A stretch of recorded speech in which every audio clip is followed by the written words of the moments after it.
What they do, it's your boy Willis, but you already know. Back here again.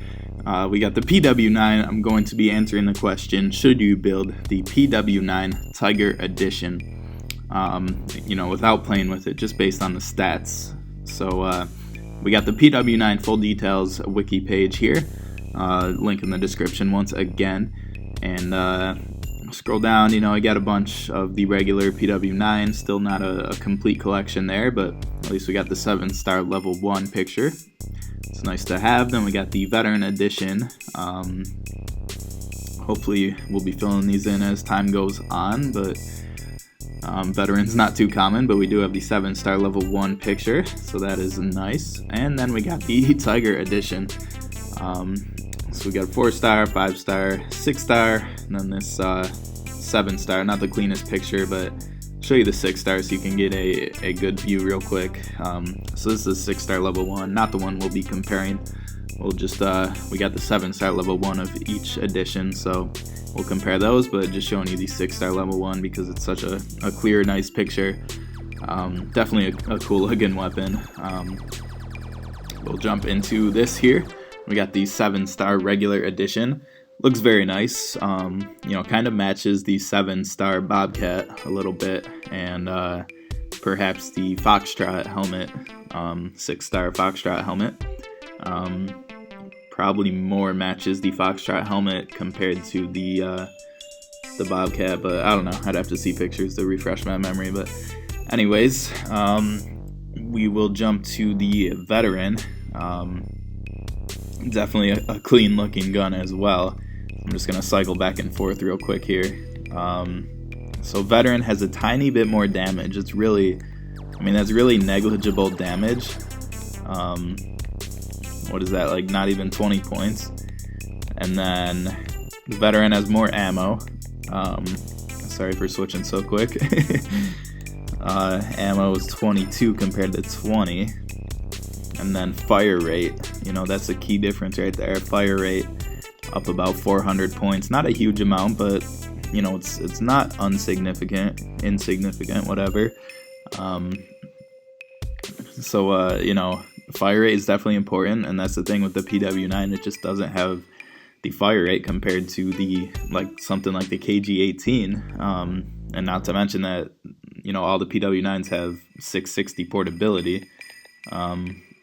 KG-18 is going to have 700. That's, nothing to laugh at. It's a good difference. So, it's tough to show the PW-9 love. Once you get to like a 6-star max, it's not a terrible gun. But it's, it's just not going to be one of your better handguns. Once again, with the whole fire rate thing being important, they know what they're doing, increasing the fire rate here on what is supposed to be the finest edition of the PW-9 in the game. They know what they're doing. But I still don't think it's high enough. It is a difference, but it's not the biggest difference. But anyways, in terms of narrowing it down here, let's show you the PW-9 Tiger, because we ultimately want to answer, is it worth building the PW-9 Tiger? Oh, that's interesting. Alright, these are both 7-star level 1. Regardless of this picture, it looks a little sketchy. Just being in a different language, not to be ignorant, but fire rate looks like it's lower on this guy. Let's see, so a little more accuracy, lower fire rate, and higher damage. So that's pretty interesting. It has higher damage, the Tiger Edition, compared to the Veteran, but still about 480 points lower in rate of fire. And then more accuracy, so this is actually a tough debate. Well, first of all, I'll say that building a PW-9 is probably not worth it. You can probably do okay, you can probably get by. Obviously like a 6-star max or a 7-star PW-9 going against a 5-star KG-18, you might have a chance. But once those KG-18s hit 6 stars, 7 stars, it's really not a fair contest. Range isn't too bad, 660, but still, just fire rate is important. And in terms of, I mean, I've had this discussion before in terms of remembering what a handgun should be and can be in Afterpulse. You know, your KG-18 is the perfect example of that. So this is just not quite that. But let's see, should you build the PW-9 Tiger? Let's see, lower fire rate than the normal. That's kind of concerning me. It's really throwing me for a loop right now. I don't know. I don't even know what to say. You know, I guess the higher damage and the better accuracy makes up for it, but I mean, it's a little bit changed in fire rate, but it's, you know, it's not much, but it's still a change. And man, I don't know, this is really tough.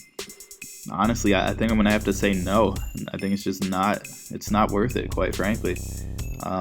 You know, I mean, if you're one of the guys like me who just want to build your collection and have every gun, and you know, it's cool to sit on the shelf and look at, you know, cool, you know, good luck, you know, I hope you get it and whatever. Honestly, I'm gonna have to say no. I think it's not worth building this guy. Lower fire rate, a tiny bit more damage, and a tiny bit more accuracy. Like, I'm struggling to find the words here. I just don't think it's worth it. Let's see, compare it to the veteran here. A little more damage, lower fire rate, you know, accuracy is just a tiny boost. I think the veteran's still going to be better.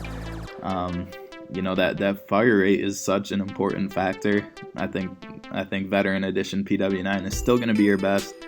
And then I honestly don't think it's worth building the PW-9 Tiger. You know, I'm just sorry to say that if anybody's working on one out there, but I don't think it's worth it. I think it's a waste of your time.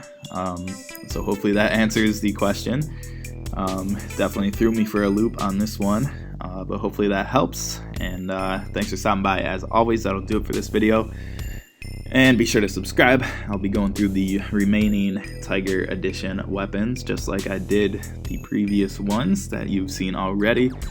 And as always, I will catch you on the next video.